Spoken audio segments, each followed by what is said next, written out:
ہم نے 4 شادیوں پر زور دیے رکھا، لیکن یہ کبھی نہ بتایا کہ رسول پاک نے اپنی جوانی کے 25 سال ایک ہی عورت کے ساتھ گزارے اور حضرت خدیجہ رضی اللہ تعالیٰ کی وفات کے بعد دوسری شادی کی۔ ہم نے یہود و نصارہ کی دشمنی کا راگ گلا پہ رکھا، لیکن کبھی یہ نہ بتایا کہ میثاق مدینہ کے وقت یہودیوں کے 10 قبائل تھے اور وہ سب آپ صلی اللہ علیہ وآلہ وسلم کے اتحادی تھے۔ فرانس نے گستاخی کی تو ہم نے اپنے ہی ملک میں آگ لگا دی، لیکن یہ کبھی نہ بتایا کہ آپ صلی اللہ علیہ وآلہ وسلم نے دشمنان اسلام کو معاشی طور پر کمزور کر کے اپنی دھاک بٹھائی تھی۔ مشرکین مکہ تاجر تھے اور تجارت کی غرض سے شام جایا کرتے تھے۔ آپ صلی اللہ علیہ وآلہ وسلم نے پہلے شمال کے راستے پر واقع قبائل سے دوستیاں کی اور مشرکین مکہ کی تجارت کا راستہ بند کروایا۔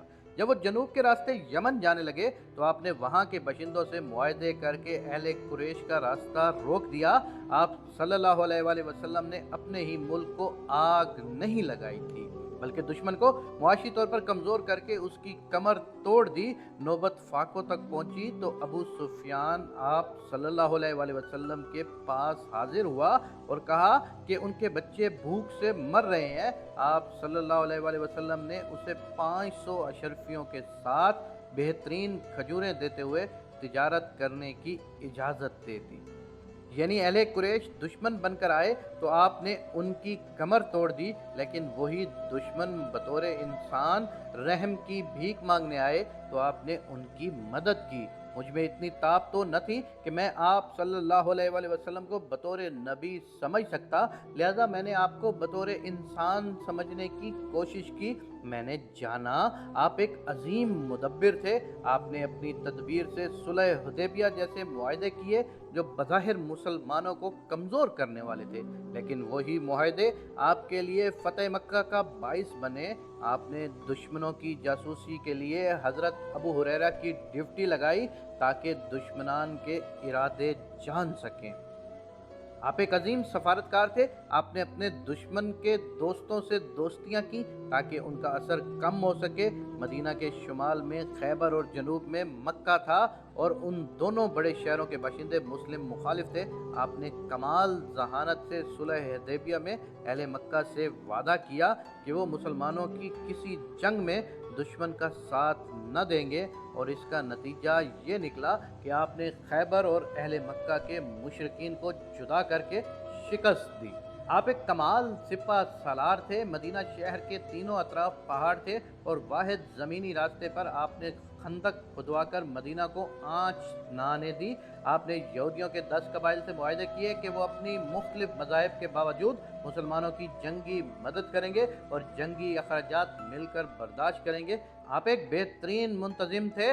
آپ نے اپنی بہترین نظامت سے ایک اسلامی ریاست کو بام عروج پر پہنچایا۔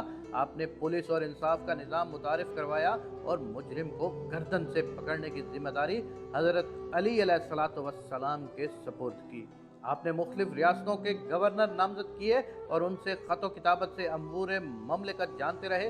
آپ ایک بہترین اور عظیم معلم تھے۔ آپ نے کچھ نہ ہونے کے باوجود صفا کا قیام عمل میں لایا اور لوگوں کی تعلیم و تربیت کا نظام وضع کیا۔ میں کیا، دنیا کا کوئی فلسفی، کوئی دانشور یا کوئی محقق دنیا کی عظیم ترین شخصیات کو جاننے کی کوشش کرتا ہے تو وہ آپ صلی اللہ علیہ وآلہ وسلم کو سب سے افضل پاتا ہے، لیکن ہم نے اپنے نبی کے مقام و مرتبے کے ساتھ ناانصافی کی۔ ہم ساری زندگی چاند کو توڑنے اور واقعہ معراج جیسے معجزات بیان کرتے رہے، لیکن بطور بشر آپ کے کمالات کو کبھی بیان نہ کرنے کی کوشش کی، نہ ہی کسی کو بتانے کی کوشش کی، بالکل ایسے جیسے امام حسین کے واقعہ کربلا کے علاوہ کسی کو امام کی ذات کے بارے میں کچھ معلوم نہیں۔ لیکن میں نے کوشش کی کہ آپ صلی اللہ علیہ وآلہ وسلم کے بارے میں لوگوں کو بتاؤں کہ آپ صلی اللہ علیہ وآلہ وسلم بطور نبی معجزات سے نہیں بلکہ بطور بشر تن تنہا ایک ایسی ریاست کا قیام عمل میں لائے جسے دیکھ کر کیسر و کسریٰ کی فارس کے محلات بھی انگشت بدندان ہو گئے۔